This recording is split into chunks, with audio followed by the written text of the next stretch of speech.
ఓం నమ శివాయ. శుభోదయం, శుభ సోమవారం. మనమందరం బాగుండాలని మనస్ఫూర్తిగా కోరుకుంటూ ఇంక ఈరోజు పూజ అయితే కంప్లీట్ అయిపోయింది. పూజ కంప్లీట్ అయిన తర్వాత వీడియోస్ పోస్ట్ చేద్దామని ఇంకా మధ్యలో ఇంకా వీడియోస్ అయితే పోస్ట్ చేయలేదు. ఇంకా మొత్తానికి పూజ కంప్లీట్ అయితే మీ అందరితో ఒక విషయం షేర్ చేయాలి. నేను అది మొన్ననే చెప్పాలి, కాకపోతే ఒక 2 డేస్ ఆగిన తర్వాత చెప్దామని అనుకున్నా. ఏమైందంటే మొన్న నేను ఇల్లు తుడుస్తున్నా. ఇల్లు తుడిచేటప్పుడు ఏమైందంటే స్టిక్తో తుడవని ఈ రూము నేను స్టిక్తో తుడవకుండా చేత్తో క్లాత్తో తుడుస్తున్నా అనమాట.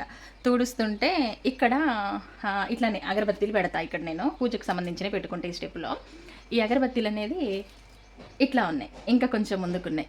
ఈ చివర్లు ఉంటాయి కదా, ఇవి ఇట్లా బయటికి వెళ్ళి ఉన్నాయి. అంటే మొన్న నాని పూజ చేసినప్పుడు ఇవి అట్లనే బయటకు ఉంచిండనమాట. నేను ఇల్లు తుడుస్తూ ఉన్నా, ఇక్కడికి వచ్చి సడన్గా ఇట్లా తుడిచేసరికి ఈ అగరబత్తి ఉంటుంది కదా, దీని కొన అనేది నా కన్ను కుచ్చుకుందనమాట. మొన్న ఇది జరిగింది. ఇది నేను మొన్నే వీడియో పోస్ట్ చేద్దాం అనుకున్నా, కానీ మా అమ్మ వాళ్ళు అందరు చూసి కంగారు పడతారని వీడియో పోస్ట్ చేయలేదు. ఈ కొన అనేది నా కన్ను కుచ్చుకుంది, మంచిగా లోపలికి కూడా పోయిందనమాట. దాన్ని నేను ఏం చేయాలో అర్థం కాక ఇట్లా లాగేసినాను ఫ్రెండ్స్. నిజంగా చాలాసేపటి దాకా ఇంట్లో కూడా ఎవరికి చెప్పలేదు. బయటకు వచ్చి టెన్షన్ పడుకుంటూ అట్లనే కూర్చున్నా, ఏమవుతుందా అని భయమైంది. కానీ ఆ రోజు ఒక్కరోజు మధ్యాహ్నం ఈవినింగ్ వరకు కొంచెం కన్ను పక్కన ఇట్లా ఉబ్బినట్టుగా వచ్చింది.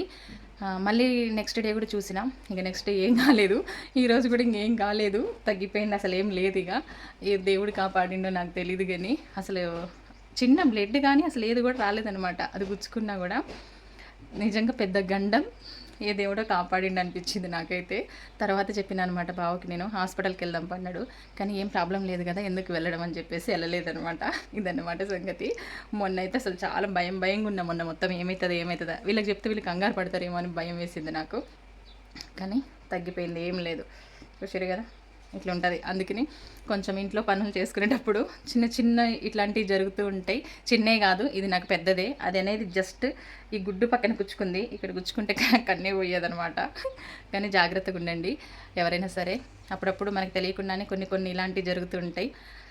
కానీ నాకు మాత్రం పెద్ద ప్రమాదంలో నుంచి బయటపడ్డట్టు అయిపోయిందనమాట. ఎందుకంటే ఈరోజు ఇక్కడ కూర్చొని ఎందుకు చెప్తున్నా అంటే, ఇక్కడే కదా కూర్చుకుంది నాకు, అందుకే భయం వేసింది మొన్నంతా కూడా, నాకు ఏమవుతుందో నాకు అన్నకని చెప్పేసి. అసలు వీడియో పోస్ట్ కూడా చెప్పలేదు ఎవరికి. ఎవరైనా సరే ఇంట్లో పనులు చేసుకునే ఆడవాళ్ళం చాలా జాగ్రత్తగా చేసుకోవాలి. ఏ చిన్నది ఏదైనా కూడా మళ్ళీ మనకి ప్రాబ్లమే.